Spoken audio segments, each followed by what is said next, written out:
Voy a presentarlos a cada uno. Muchas gracias por estar en este conversatorio. Quien las invitó es Marcela Vega Daza, periodista de profesión y Comunicados, Sociedad por Acción, donde estamos trabajando la innovación básicamente científica y tecnológica. Algo bastante difícil en este país, porque como que los oídos faltan para que nos den más recursos económicos a la innovación científica y a la innovación tecnológica.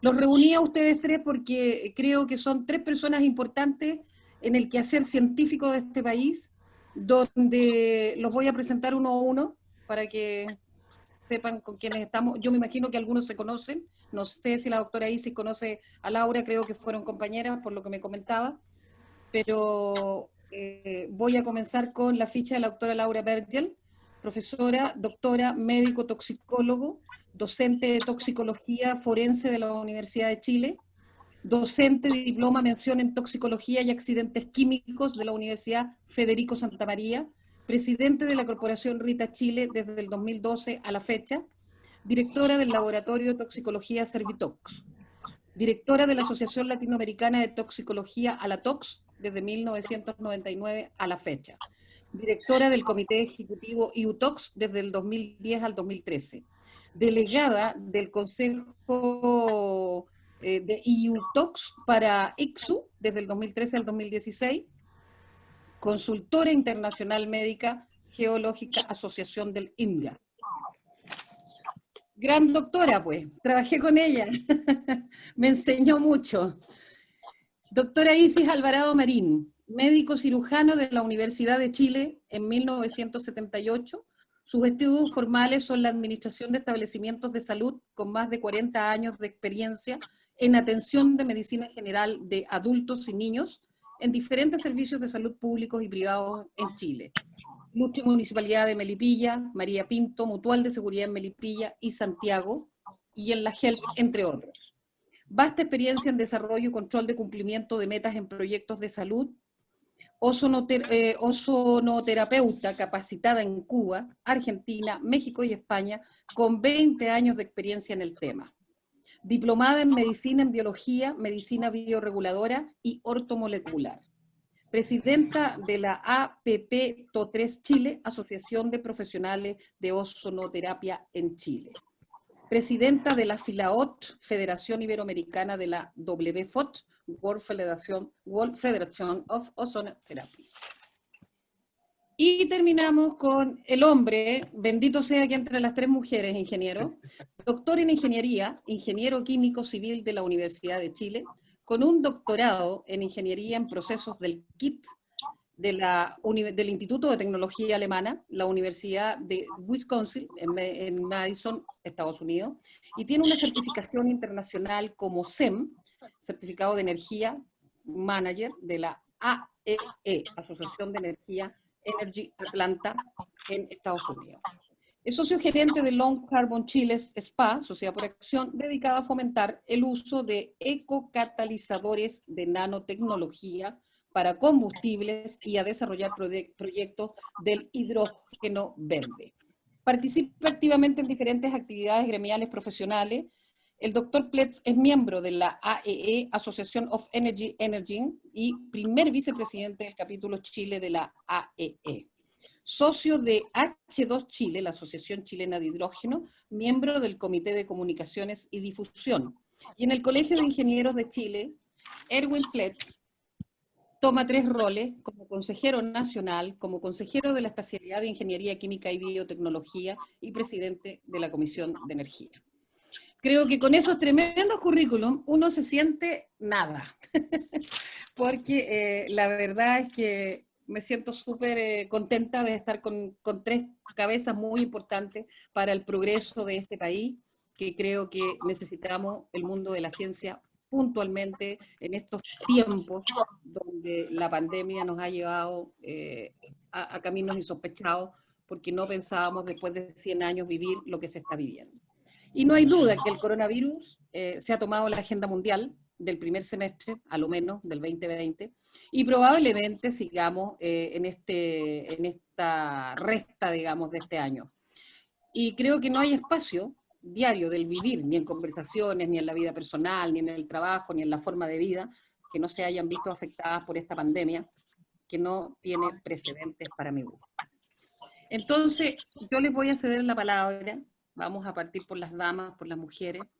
Voy a partir con mi ex jefa Laura Vergel, donde el tema básicamente es tratar un poco la innovación científica y también conversar del ozono, que a mí me interesa puntualmente, porque lo estoy estudiando bien en profundidad. Creo que es una buena solución, creo que no se conoce, creo que la innovación es básica y que nuestras autoridades tienen que darle un poquito a la innovación científica. Doctora Vergel, le cedo la palabra. Hola, buenos, ¿cómo están? ¿Qué es lo importante cuando uno habla de innovación en los países? En general no lo vamos a tomar como una visión solamente de Chile, sino que me voy a tomar un poquito la libertad de ver la visión en general en los países de la región, comparado con países de la línea europea, Estados Unidos, y también un poco de la línea asiática y Oceanía. ¿Y por qué razón? Porque quizás lo que a nosotros nos ha faltado aquí en Chile es tener un impulso mayor para poder llevar desde muchos proyectos a nivel universitario, de tesis, de proyectos interesantes que se dieron o de publicaciones que se dieron, de concretar desde el posible prototipo a concretar a la construcción a escala, ¿ya?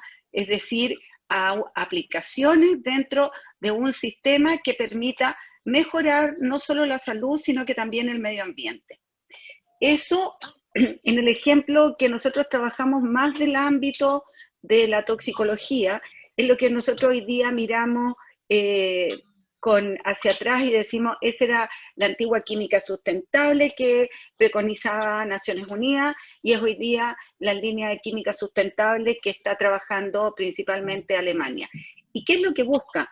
En el fondo es identificar los problemas que hay dentro de un sistema, buscar una solución, o sea, mucha ciencia aplicada, ¿ya? Y no buscar solamente la construcción de una vida académica de investigación.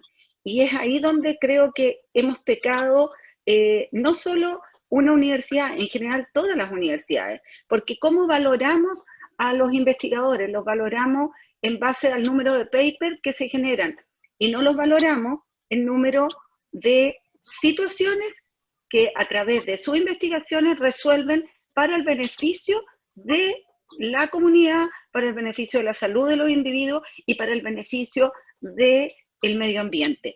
Entonces ahí es donde quedamos cojos como país. Somos un país que exporta neuronas. Muchos de nuestros científicos jóvenes se van a hacer becas y no vuelven de sus becas, se quedan en otros países. ¿Por qué? Porque esos otros países les ofrecen la oportunidad de tener y de contribuir a través de la ciencia a resolver problemas. Eso es lo que no estamos haciendo. Y es ahí donde nos quedamos un poco pegados.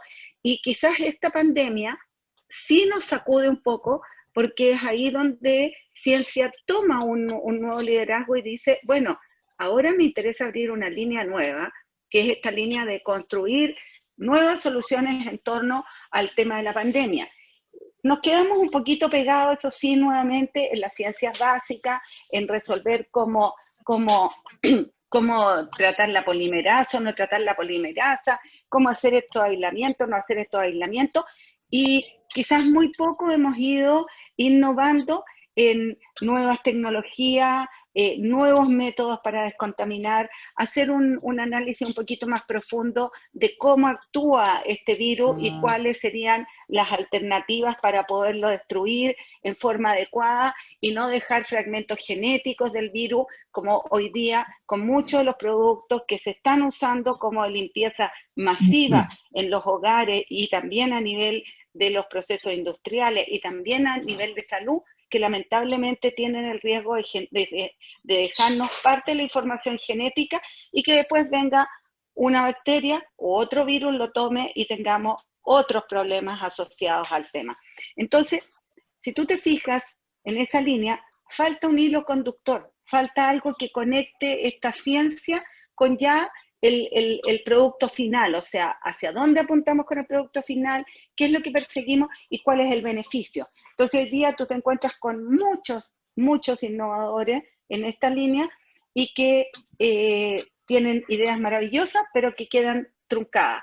Que cuando tú dices hay pandemia, en otras partes del mundo dicen, perfecto, los estudios, fase 1, fase 2, fase 3, estoy autorizado para cortarlos aumentando el N. Entonces uno dice, ¿es legal eso? Sí, es legítimo, lo puedo hacer.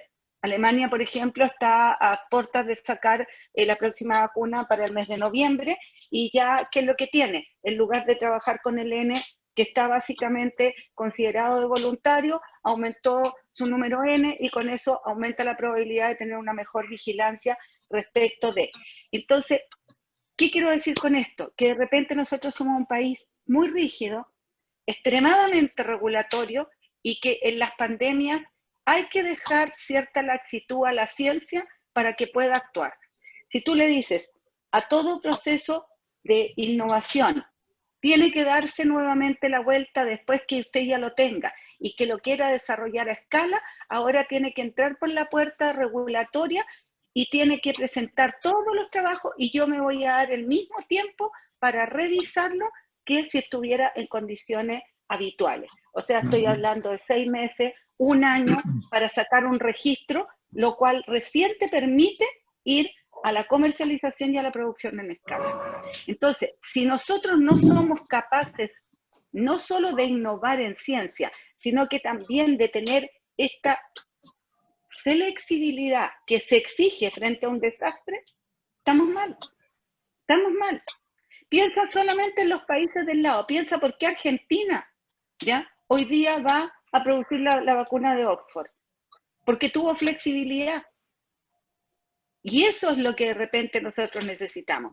Si acá hubiese llegado la condición de hacerlo, habríamos partido. Primero tengo que tomar la vacuna, primero tengo que analizar la vacuna, después tengo que liberar las partidas de la vacuna y después diré si la vacuna realmente cumple o no cumple. Siento que ya viene con una base de sustentabilidad científica. No podemos darnos el lujo de seguir esperando. ¿Por qué? Porque este virus es un virus totalmente distinto a lo que nosotros tenemos ya dentro de la familia de los SARS. Es mucho más agresivo en el sentido, en un sentido, la capacidad de sobrevivir el sistema.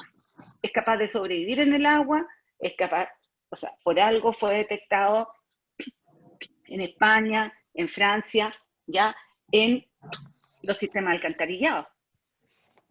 O sea, ¿qué cosas sobreviven al alcantarillado? Un virus muy especial, ¿ya?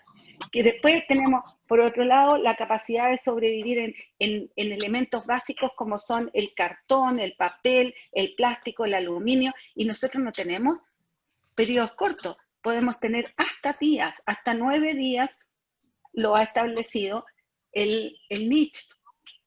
Y además de otra falla que hemos tenido, y que esa es una falla también generalizada a nivel mundial, es que hemos tenido una muy mala información de organismos como la OMS, ya sin hacer una crítica destructiva, sino que por la necesidad de avanzar rápidamente y tratar de establecer protocolos, no hemos colocado en la balanza toda la información, ni hemos generado tampoco los sistemas para que los investigadores puedan ir aportando información a la OMS y que la OMS pueda hacer una censura, pero no decir categóricamente esto no sirve porque yo lo digo que no sirve. Nos pasó con los túneles de descontaminación aquí en Chile. Los túneles de descontaminación, ¿ya? Es una resolución y es una forma de contaminar, ¿ya?, las ropas de las personas para productos químicos, biológicos y radiológicos que es bien establecida desde la posguerra. Y la OMS dice que no sirve. Entonces tú dices, bueno, si bajo ese mismo criterio, en el atentado de los metros de Sarín, no se hubiese hecho descontaminación ahí mismo, en el sitio, ¿cuántos habrían fallecido realmente? ¿Cuántos habrían llegado y habrían sobrevivido en este atentado? Esas son las preguntas. Entonces, te queda esa sensación de que estoy leyendo solamente un par de libros y no estoy leyendo toda la información que la ciencia puede aportar. Y es ahí donde aportan la ciencia desde las líneas de biología, de la biotecnología, la física, la química. Todas las ciencias tienen algo que aportar, todas. Y aquí no se está mirando. Y es lo mismo que nos está pasando en nuestro país. Estamos replicando exactamente lo mismo. Entonces, ¿cómo vamos respecto al virus? Vamos atrasados. El virus va delante de nosotros. Y lamentablemente eso cuesta vidas, ¿ya? Y nos está costando también un costo económico y social al país. A todo el país, y no solo a nuestro país, sino que a todo el mundo. Entonces, si no abrimos este canal de comunicación que debe existir, y que no es ahora solamente que se requiere, Naciones Unidas los tiene establecidos desde la cumbre del año 99, en el capítulo 19 dice, la Agenda 21 dice clarito, capítulo 19 dice, lo que yo no tenga la información, ¿ya? Tengo que nutrirme de los científicos que saben más del tema, en temas de sustancias químicas. Y esto aplica a las químicas, a la biológica, a la radiológica. Eso es lo que nos falta. Nos falta, y de hecho, ¿ya? Discúlpeme, y de hecho Alicia Bárcena acaba de hacer Alicia Bárcena, CEPAL, secretaria ejecutiva que se reunió con todos los ministros, las autoridades de la ciencia y la tecnología a nivel mundial, de la Comisión Económica para América Latina y el Caribe. Ella habló básicamente de tres cosas: la capacidad industrial de salud, la economía digital y la estrategia regional. Fueron tres temas que ella tocó puntualmente y en forma muy importante. Doctora, discúlpenme, tenemos la verdad que hay que darle la voz también a los otros invitados. Quiero la doctora Isis Alvarado, finalmente ella tiene más cancha en el tema del ozono, porque a mí me interesa trabajar el ozono en el ambiente, y usted lo trabaja a nivel celular, cuerpo humano. Doctora, la escuchamos. Bueno, buenos días. La verdad de las cosas es que yo llegué a la ozonoterapia buscando alternativas para tratar pacientes, porque en ese momento trabajaba en atención primaria de salud, y uno de los pacientes que daban vuelta años en los consultorios eran los pacientes con heridas que no cicatrizaban. Hay gente que puede estar 1 o 2 años haciéndose curaciones en consultorio y estos pacientes no se sanan. Úlceras varicosas, úlceras arteriales, heridas que no cicatrizan, distrofia de la piel por cuadros de varices crónicos, etc. Y el pie diabético. Así yo llegué a la ozonoterapia. Y la verdad de las cosas es que empecé a mirar que otras alternativas de tratamiento no habituales podíamos aplicar en los pacientes. Bueno, cuando ya estaba todo el proyecto listo para empezar a funcionar y todo, hubo cambio de gobierno y lógicamente el proyecto no se realizó, pero yo seguí con el tema de la ozonoterapia porque encontré que era un tema muy interesante a desarrollar en el país. Cuando yo partí con este tema hace 20 años atrás, habíamos solo 3 médicos que practicábamos la ozonoterapia en Chile. Hoy en día somos 60 médicos, más enfermeras, más matronas, más tecnólogos médicos, somos como 120 personas. Ha sido un camino lento, porque no hay apoyo gubernamental, ha sido un camino que caminas 2 pasos y retrocedes 1. Hemos hecho difusión, pero si no hay una difusión constante y permanente, el tema no hace ruido. El año 2012 se hizo la primer simposium de ozonoterapia en la Universidad de Chile, desde el Departamento de Farmacología, y se tomó como innovación, como un tema de innovación. Después, en el 2016, se hicieron unas jornadas de ozonoterapia desde la Universidad de San Sebastián. El año 2018, en la Universidad Austral, también se hicieron jornadas de ozonoterapia.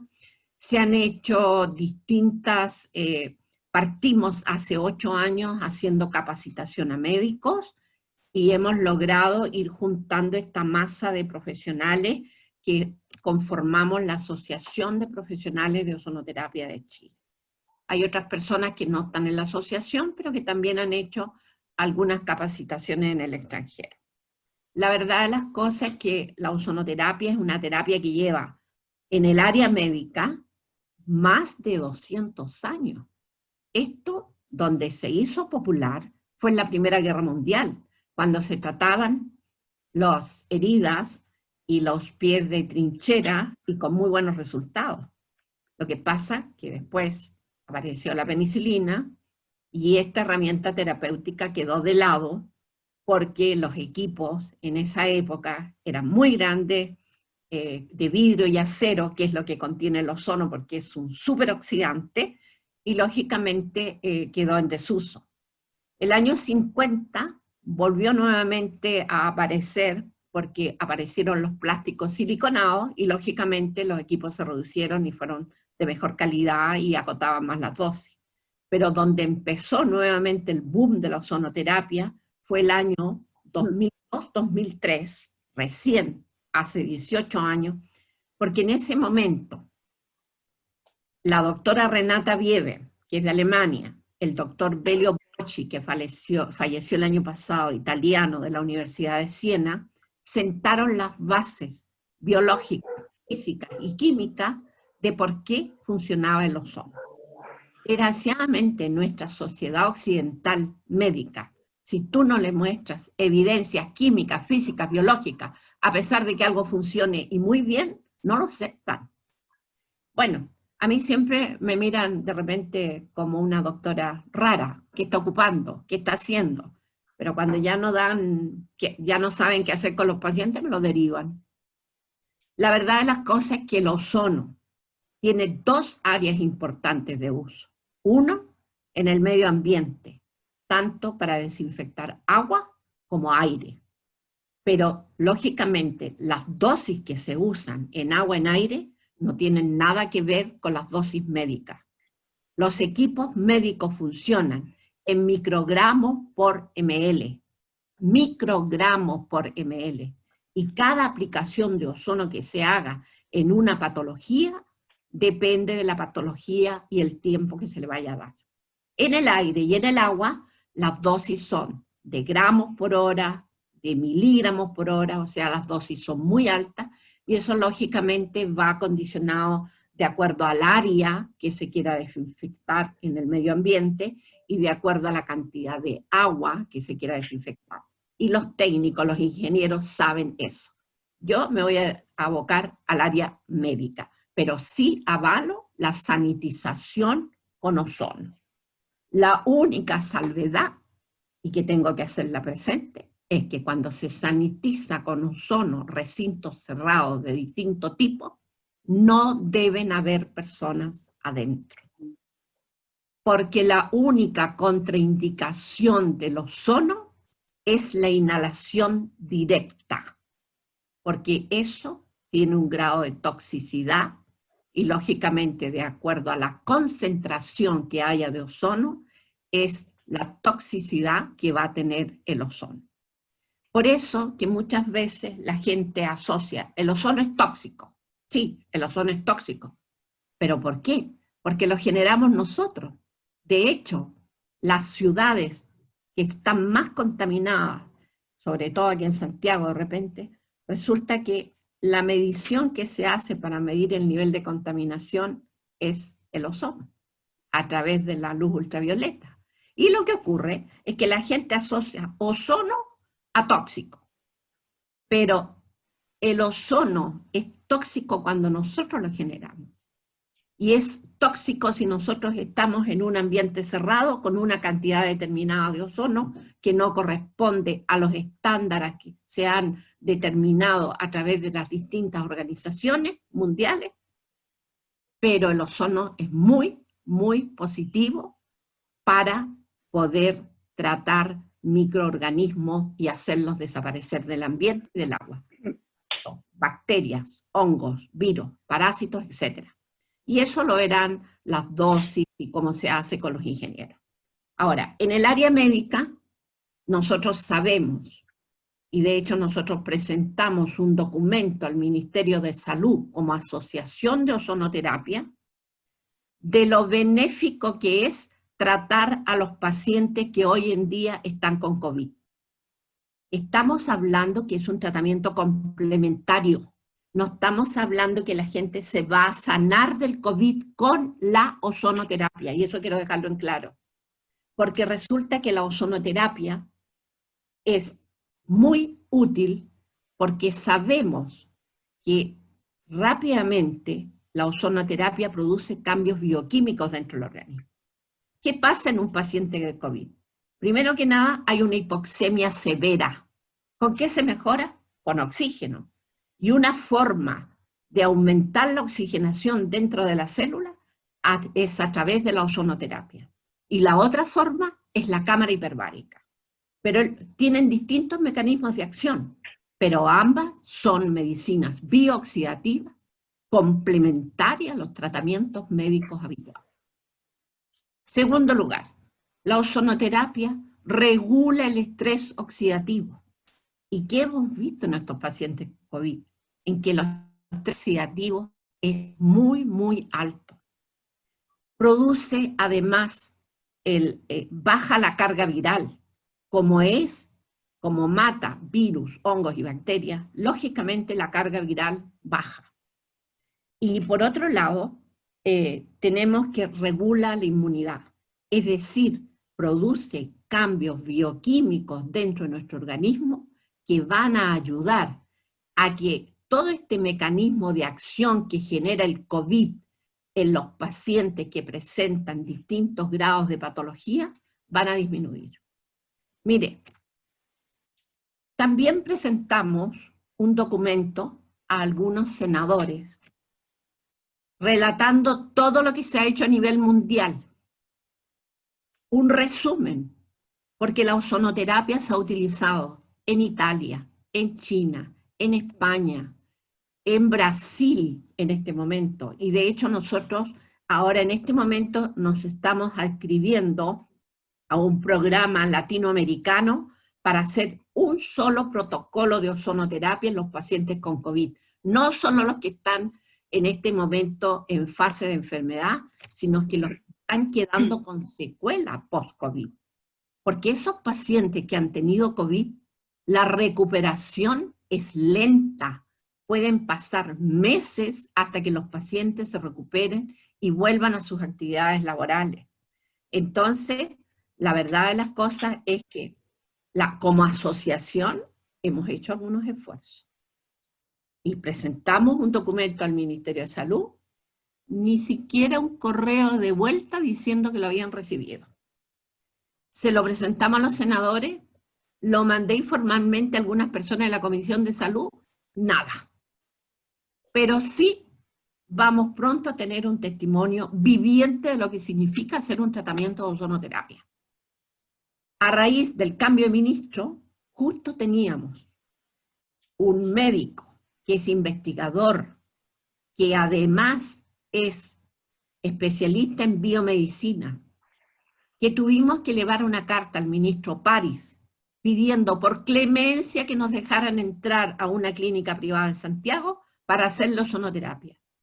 Creo que el currículum del doctor, la carta de clemencia y nuevamente enviado el documento que hizo la asociación al ministro, me permitieron tratar a este paciente que estaba intubado y en prono a tratarlo.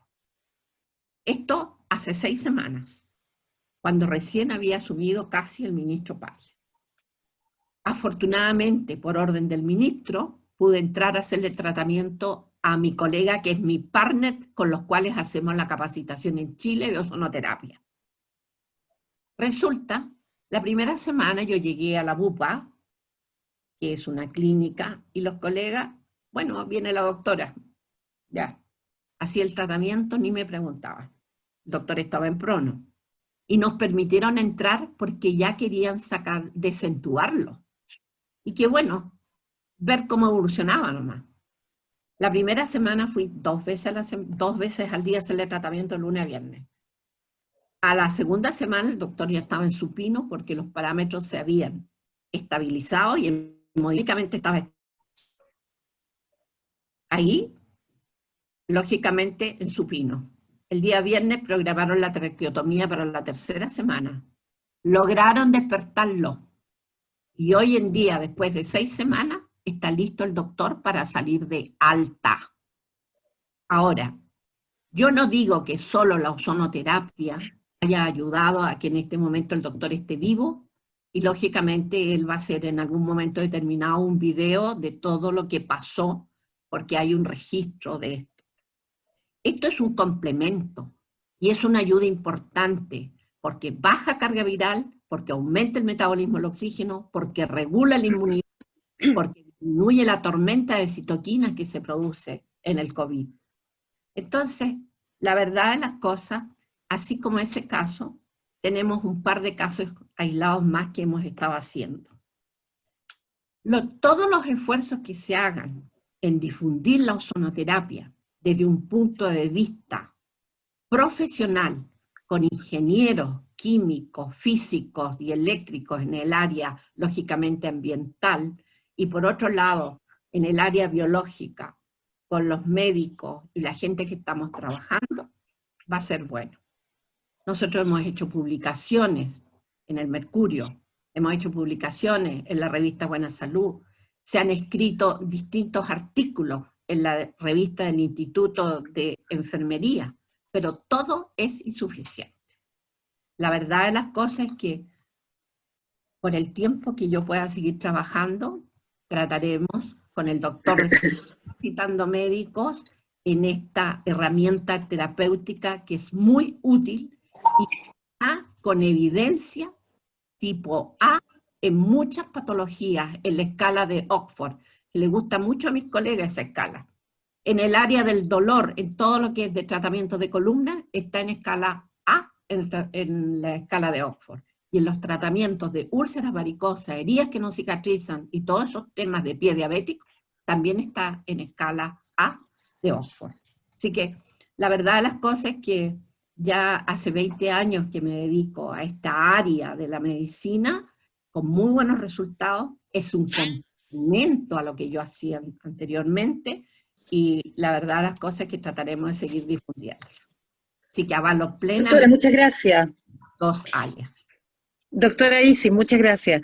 Quiero darle y ceder la palabra al doctor Erwin y por favor pedirle si pueden cerrar los micrófonos para que el doctor pueda explayar y apoyar también su teoría, ya que el ingeniero químico aquí tiene toda la palabra y quedó al final por ser el varón, pero indistintamente, doctor, también lo quiero escuchar.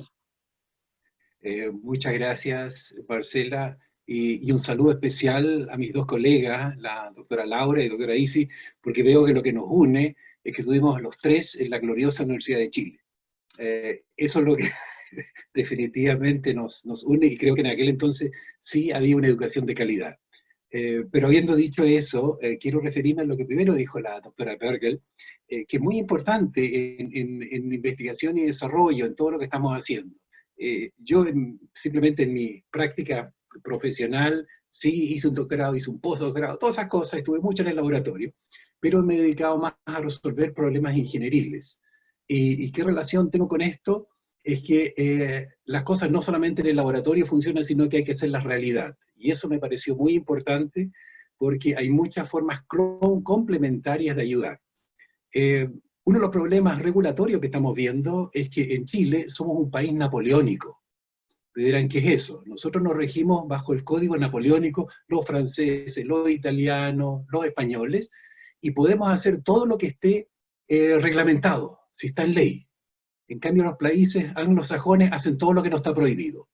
Entonces, eso es completamente diferente. Si tengo que mandar primero a los legisladores a decir, ¿puede usar ozono o no lo puede usar?, que decir, mira, no está prohibido, probémoslo. Entonces, es totalmente diferente poder hacer todas las cosas que no están prohibidas. Eso obviamente estimula el desarrollo en todo ámbito, y por eso que nos dan cancha, tiro y lado, porque las cosas las prueban, las hacen, obviamente con la responsabilidad que corresponde después, pero tenemos que hacerlas, porque si no nos quedamos dando vuelta que el Senado, que la Cámara de Diputados, y ellos están en otra, definitivamente están en otra. Y estas cosas apuran. Entonces, porque tenemos una pandemia no menor. Ha habido pandemias mucho peores que esta, y en los años 60 y 70 también, con la crisis en Hong Kong o la flu china, se murieron más personas que ahora, pero en aquel entonces no paramos el mundo. Hoy día tenemos el mundo parado. Y eso psicológicamente es muy malo para las personas. Una cosa es que se mueran por el COVID, que a nosotros nos preocupa porque está toda la prensa en el COVID, pero las otras gente que se nos muere nadie le interesa. Para que vean ustedes, con la polución en Chile, con el PM2,5, el material particulado fino, se mueren entre 3.000 y 5.000 chilenos todos los años y a nadie le importa. Esa es la triste realidad. Y todos los años sigue siendo así mientras no logremos tener nuestro medio ambiente bastante mejor que lo que tenemos ahora. En cuanto a cómo, a ver, yo nunca he estado dentro de los seres humanos, que son muy complicados. Yo como ingeniero químico me dedico a las cosas de afuera. He trabajado mucho, mi especialidad es en limpieza y desinfección, ¿no es cierto?, de plantas completas, y no creo que sea muy difícil, salvo que el ser humano no está hecho de acero ni de vidrio, entonces es un poco más frágil en qué es lo que aplico. Pero volviendo al estándar, yo puedo usar muchas tecnologías para desinfectar. Lo primero es temperatura. De hecho, nosotros usamos la fiebre para eso. O los mismos murciélagos, que supone que ahí viene el virus.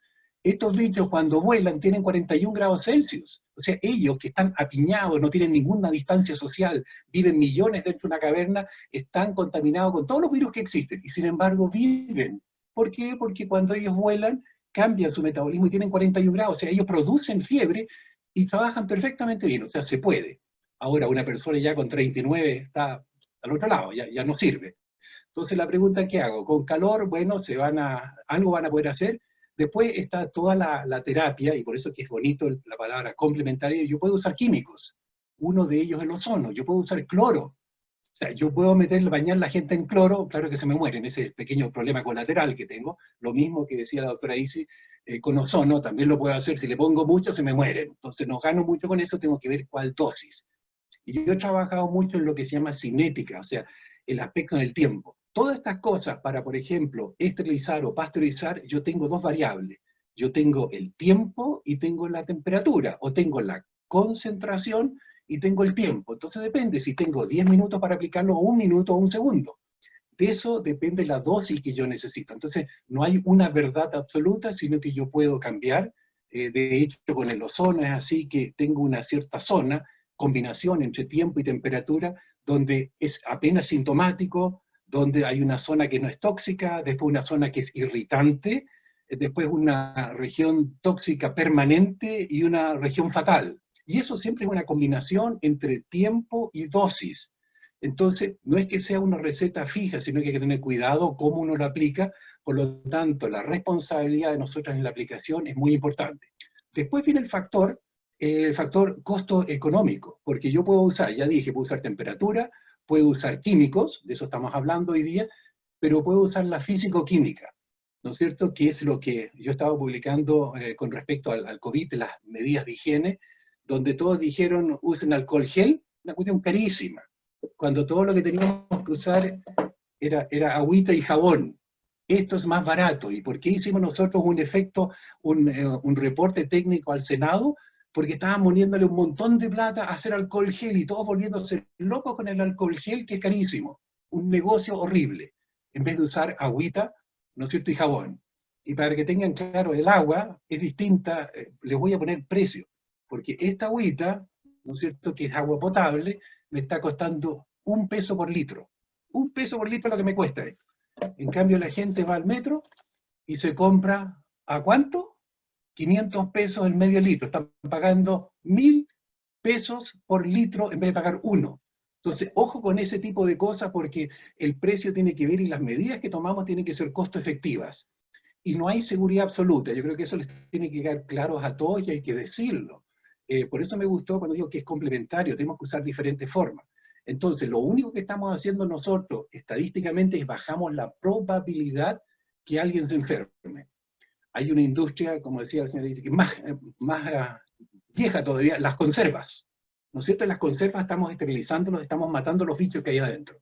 Lamentablemente, esto es una reacción de primer orden, que significa que la velocidad depende de la concentración. O sea, mientras más baja la concentración, más baja la velocidad. Entonces, en un mismo tiempo, yo puedo bajar, por ejemplo, de 1000 a 100, o de 100 a 10, o de 100 a 1. Nunca se llega a 0. O sea, no hay la posibilidad de que no esté infectado. Hay algo. La pregunta es cuán malo es.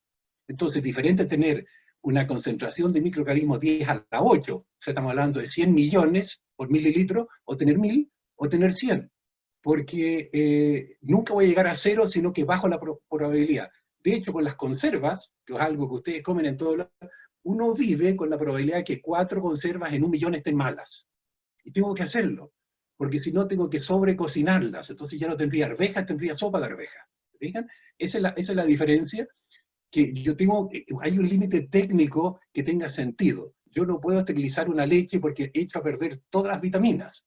Por lo tanto, se toman ciertos riesgos y cierta baja, pero todo tiene su límite, así que ojo con el prometer, esto es una maravilla, no lo es, siempre necesitan cosas complementarias.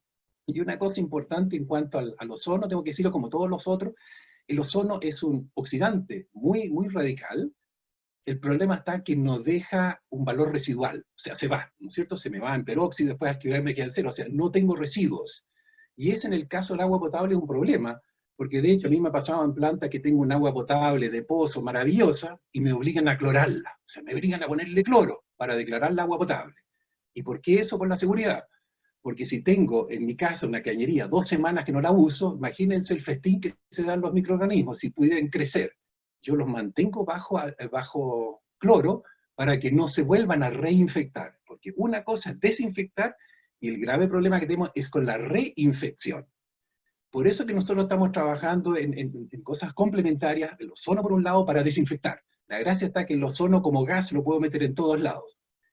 Pero podemos usar la ultravioleta, que también se habló. Ultravioleta, ¿no es cierto?, es una parte de la radiación que recibimos del Sol, que es la que, otras cosas, nos forma el cambio genético. Los cambios genéticos se forman por la radiación ultravioleta, por el cambio que hacen las proteínas en los genes, en todo. Entonces, es mala la ultravioleta, pero buena, porque permitió el avance de las especies. Ahora, nosotros con ultravioleta podemos desinfectar superficies, solamente superficies, lo que está en la sombra, no tengo cómo desinfectarlo. Eso lo podría hacer el ozono, pero yo puedo desinfectar con ozono, pero después tengo que mantener esa zona que está desinfectada permanentemente. Entonces, ¿qué es lo que hago? Yo de vez en cuando irradio con ultravioleta, ¿no es cierto? Eso lo puedo hacer. Y también puedo mantener el aire, de lo que perfectamente decía la doctora Isis, que hay que renovar, porque no puedo meter ozono y después meter la gente porque se me muere. Tengo que ventilar. Pero al ventilar estoy metiendo bichos de nuevo. Y eso tengo que en el fondo matarlo, y yo puedo, como en especie de aire acondicionado, puedo permanentemente estar desinfectando ese aire. Eso es lo importante, porque no solamente una vez, sino que permanentemente, porque acuérdense que hay 2 métodos de transmisión hoy día. Como dijo la doctora Isi, es que los bichos estos sobreviven en el agua. Entonces son las gotículas que cuando yo estoy hablando, ahora, ¿no es cierto?, o tosto, escupo, esas son las que se caen. Por lo tanto, tengo que desinfectar las superficies. Pero los aerosoles, cuando canto, por ejemplo, estoy generando gotitas muy chiquititas, que es, por eso las infecciones grandes hoy día hay gente en las iglesias, en los coros. Es tremendo, porque se forman aerosoles y eso se los lleva el viento, porque son chiquititos. Quiere decir que el aire está contaminado. Entonces tengo que desinfectar tanto las superficies como el aire, porque si no, tengo una reinfección. Entonces, ojo con eso, que hay que ver que en el tiempo se permanezca esto. Eso es lo que quiero decir en principio, y me encantaría discutir estos principios.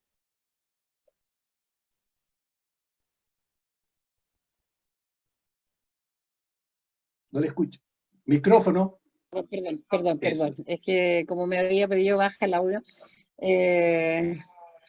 Yo les agradezco enormemente a los 3 su tiempo. Les tengo una muy buena noticia. Por interno me está hablando Cote Evans y me indica que el próximo programa lo vamos a hacer con la Radio Futuro y con Cote, que los quiere a los 3 hablando del mismo tema, la innovación. La innovación científica, el ozono, la virusidad, la pandemia y todo lo que implica los momentos que estamos viviendo, que son bastante delicados, bastante difíciles. Estamos en un tiempo muy difícil. y la verdad es que yo me pongo del lado de la ciencia, absolutamente, porque creo que es la única posibilidad que tenemos de salir adelante. Quiero agradecerte, Laura. Laura, ¿escuchas finalmente? ¿Puedes escuchar? Micrófono. Está sin audio. Sí, yo me conecté por el celular porque tenía mala señal acá, en la zona donde estoy. Creo que solamente para un poco para cerrar las ideas sobre el ozono, creo que es tremendamente importante recordar algo que no lo dije yo, lo dijo en el 1500 un médico alemán que es Paracelso, y que dijo claramente, la dosis hace el veneno. Entonces es tremendamente importante entender cuando uno habla de una sustancia química, cuáles son realmente su FODA, o sea, cuáles son sus beneficios y cuáles son también sus riesgos, ¿ya? Ahora, en temas de oxigenoterapia, un poco ya más avanzada, como lo planteó la doctora Isi, hay que irse con cuidado solamente del punto de vista de la visión mía en relación al ozono. ¿Por qué razón? Porque es un paciente tremendamente lábil. Los pacientes con COVID son pacientes que... ¿Aló? ¿Me escuchan ahí? Sí. ¿Sí? Sí. Ya. Los pacientes con COVID tienen una particularidad muy especial. Son pacientes que han estado sometidos a un fenómeno de hipoxia severa, por la cual llegaron a la conexión mecánica. Hay que entender eso como primer elemento. Segundo, fueron sometidos a una hiperoxigenación para poder reversar toda esta situación del distrés respiratorio.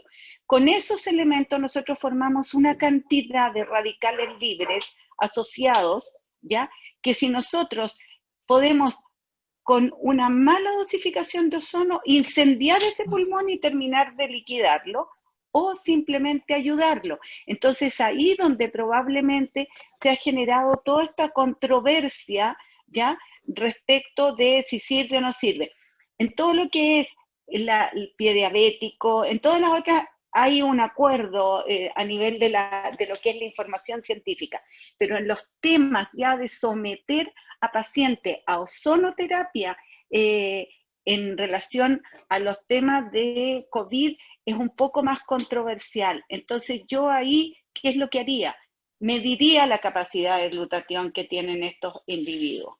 ¿Por qué razón? Porque si su capacidad de glutatión es nula, es casi suicida ponerlos en un contexto de someterlo a una hiperoxigenación. Es ahí incendiar el proceso. Entonces, ¿qué es lo que falta? ¿Qué es lo que decía yo? Falta que haya un espacio para que efectivamente se puedan conversar estos temas, pero no de un extremo a otro y decir no a todo, sino que buscar las soluciones, las aplicaciones, buscar todo lo que podría ser problema y lo que sería también de beneficio. Porque si no, no vamos a sacar nada. Hoy día vamos aprendiendo este virus y vamos caminando con él, que era lo que decía yo. Y lo peor es que camina antes que nosotros.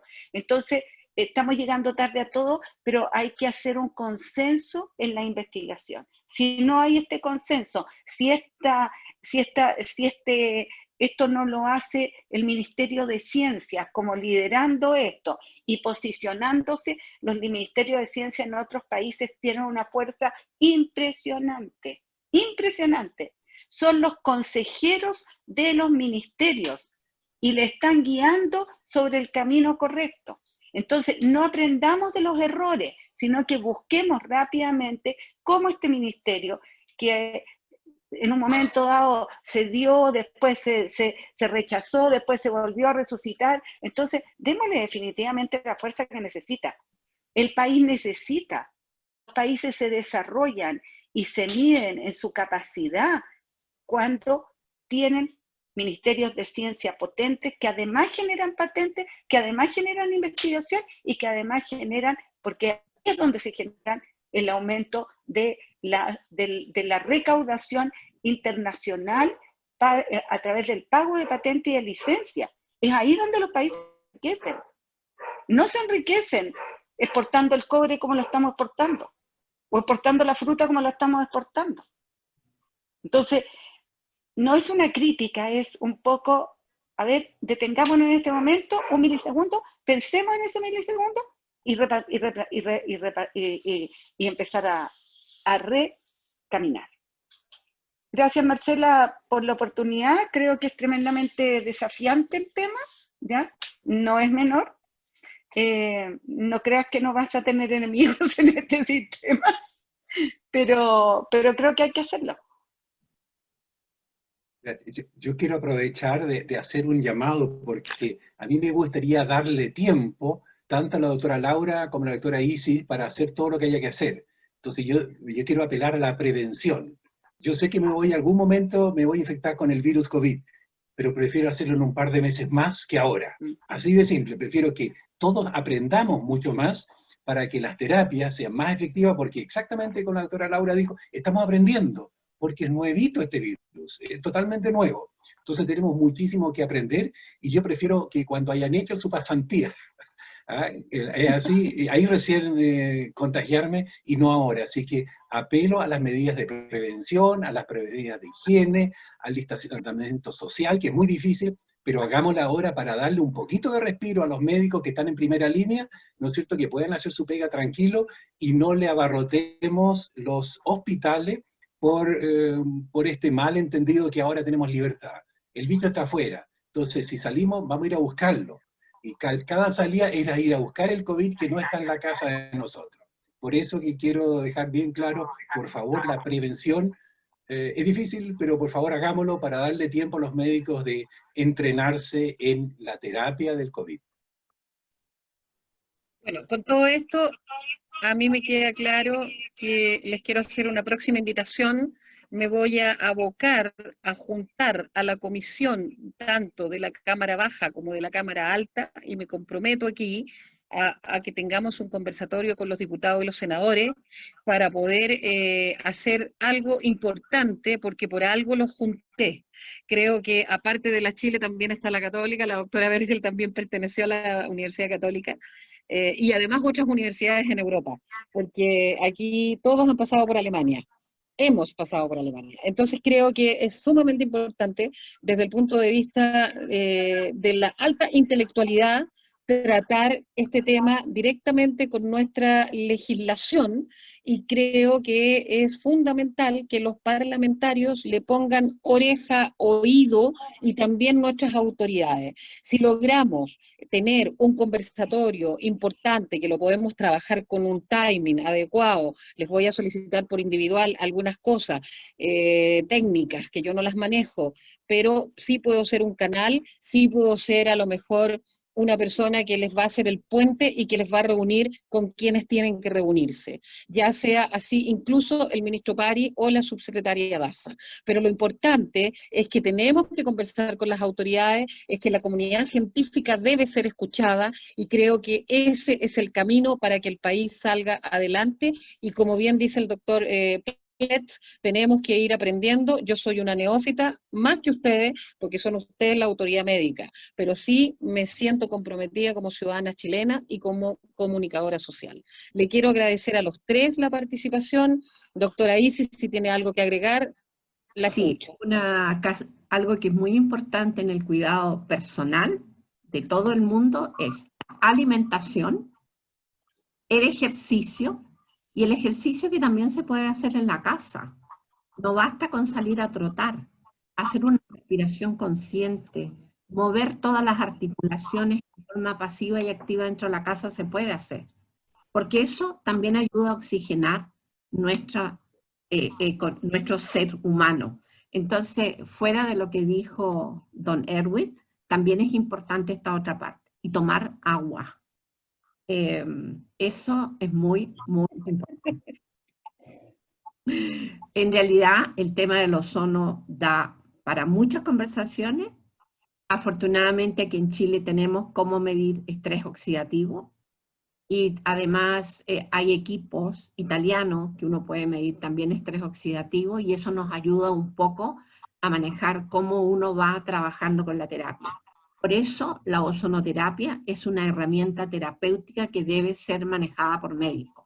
Si bien es cierto, las técnicas de aplicación las puede hacer una enfermera, un tecnólogo médico adiestrado, pero la dosificación que uno haga, la vía de aplicación que se utilice, tiene que ser hecha por médico. Eso nomás. Bueno, y este es un tema que da para Bueno, presentación y entonces estaremos no les trabajando en otra quiero... oportunidad.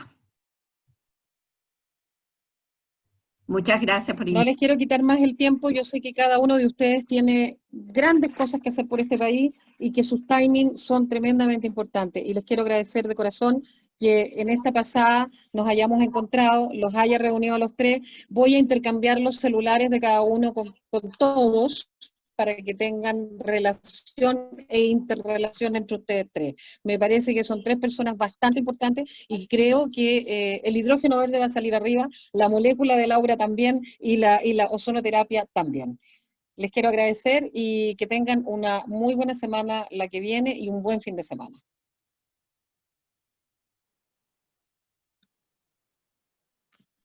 Gracias por la invitación y nos vemos. Y gracias a todos. Chao.